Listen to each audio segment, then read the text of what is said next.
سایه‌های خیانت راوی داستان‌های واقعی زندگی هاست. وقتی شوهرم تو اینستاگرام بهم خیانت کرد، حقیقتی رو فهمیدم که هیچ وقت فکرش رو نمی کردم. خیانت در پشت صفحه نمایش. هستی هستم، 32 سالمه و ششمین ساله که با آرش ازدواج کردم. زندگیمون مثل خیلی از زوجها معمولی بود.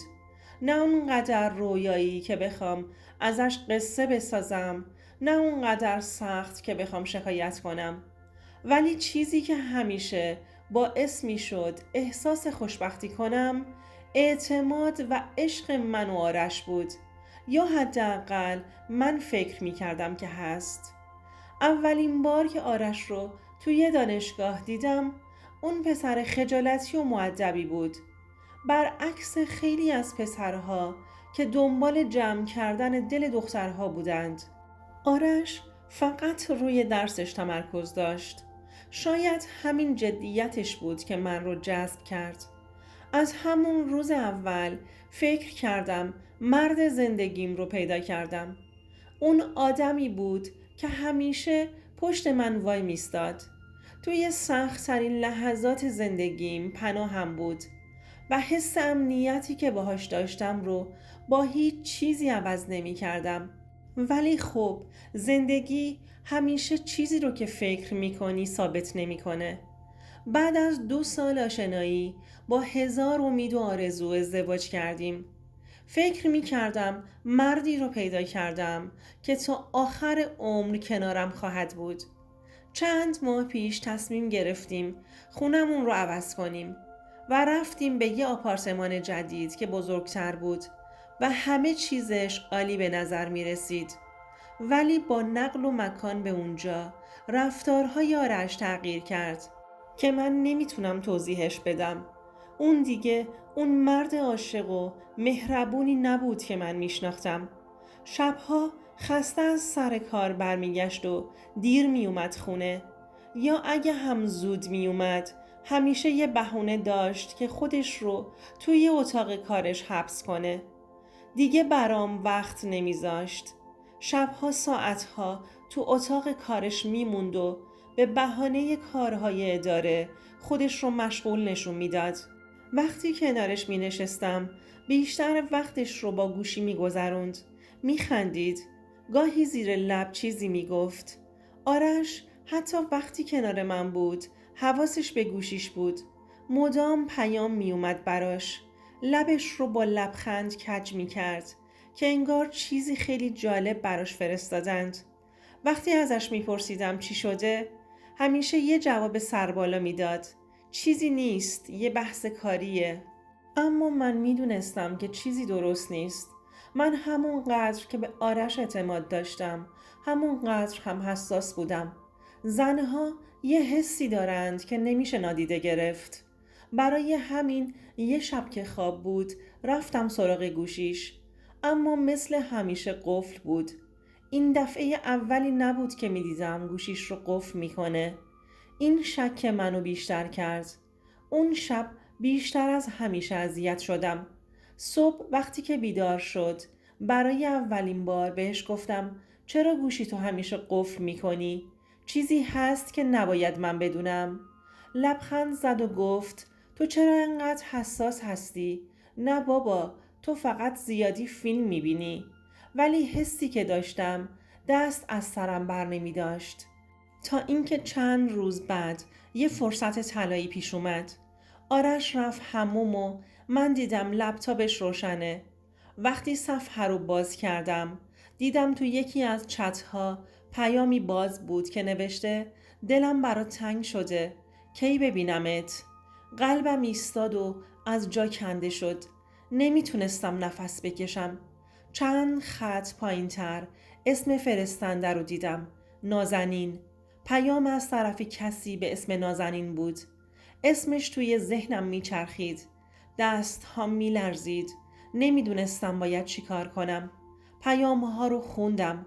آرش باهاش خیلی صمیمی حرف زده بود. جوری که انگار سال هاست با هم رابطه دارند. اون شب تا صبح نخوابیدم. ذهنم پر از سوال بود. باید با آرش حرف می زدم. باید این قضیه رو به کسی می گفتم. ولی به جای همه اینها تصمیم گرفتم بفهمم آرش تا کجا پیش رفته.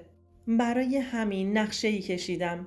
یه اکانت جعلی توی اینستاگرام ساختم. عکس پروفایلم رو یه دختر زیبا گذاشتم و خودم رو سارا معرفی کردم. شروع کردم به پیام دادن. اولین پیامم رو گذاشتم. پیام‌های اولم ساده بود.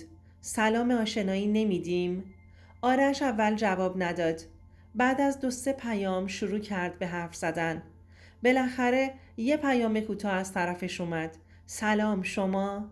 همه چیز از همون پیام شروع شد. من نقش یه دختر مجرد و مهربون رو بازی می کردم. آرش اول خیلی محتاط بود، ولی کم کم یخش باز شد. از زندگیش می گفت که ازدواج کرده، ولی اینقدر گرم و صمیمی بود که انگار هیچ چیز براش مهم نبود. هر روز پیام میداد و میگفت که توی زندگیش خوشحال نیست و دنبال کسیه که حرفهاش رو بفهمه. اون حرفها رو به این دختر خیالی میزد. منم براش نقش بازی میکردم که دنبال کسی هستم که دنبال حرف زدنه. آرش انگار غرق شده بود. هر روز حرف میزدیم و میخندیدیم. حتی گاهی از چیزهایی میگفت که من هیچ وقت ازش نشنیده بودم. شبی رسید که آرش گفت دلم میخواد ببینمت و بیشتر بشناسمت. این جملش مثل خنجری بود که مستقیم توی قلبم فرو رفت، ولی به روی خودم نیاوردم.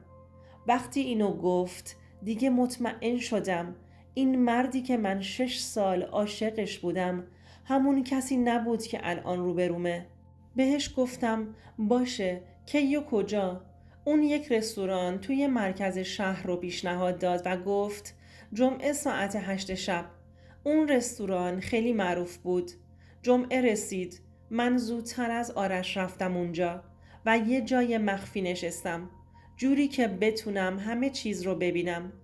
10 دقیقه بعد آرش وارد شد با همون لباس هایی که همیشه من براش انتخاب می کردم و عطر مورد علاقم رو زده بود. من عاشق این عطر بودم. چشمهاش برق می زد. داشت منتظر کسی می موند که فکر می کرد یه دختر غریبه است. ولی دیگه اون مرد برای من نبود. بعد از چند دقیقه با تمام شجاعتم از پشت میز بلند شدم و رفتم سمتش. وقتی من رو دید رنگ صورتش پرید. گفتم منتظر کسی هستی؟ سعی کرد خودش رو جمع جور کنه. گفت نه، اومده بودم چیزی بخورم. لبخند زدم و گفتم آره، مطمئنی؟ دیگه نتونست چیزی بگه. دستش رو گرفتم و از رستوران بیرون کشیدمش. توی ماشین همه چیز رو بهش گفتم. فقط زیر لب میگفت توضیح میدم. بهش گفتم این که از اول میدونستم، این که چتهاشون رو خوندم، این که خودم باهاش صحبت میکردم. آرش سرش رو پایین انداخته بود و هیچ حرفی نمیزد. اون شب آرش روی کاناپه خوابید. نتونستم ببخشمش. صبح با صدای لرزون گفت من اشتباه کردم هستی. اون دختر اصلاً مهم نبود. فقط یه سرگرمی بود. ولی من نتونستم حرفش رو باور کنم. اعتمادم مثل شیشه‌ای شکسته بود. دیگه نمیشد جمعش کرد. چون کسی که به من خیانت کرده بود دیگه نمیتونست مرد زندگیم باشه. گاهی خیانت از جایی شروع میشه که فکرش رو نمی کنی. شاید یه پیام ساده، یه لبخند یا حتی یه نگاه. اما خیانت فقط این نیست که کسی رو در آغوش بگیری. خیانت از لحظه‌ای شروع میشه که احترام و تعهد رو به شریکی کنارت بود فراموش کنی. هیچ چیز نمیتونه توجیه کننده خیانت باشه. اگر توی رابطتون چیزی کم دارید حرف بزنید. ارتباطتون رو درست کنید. یا اگر نمیتونید جدا بشید. ولی خیانت زخمیه که هیچ وقت التیام پیدا نمیکنه.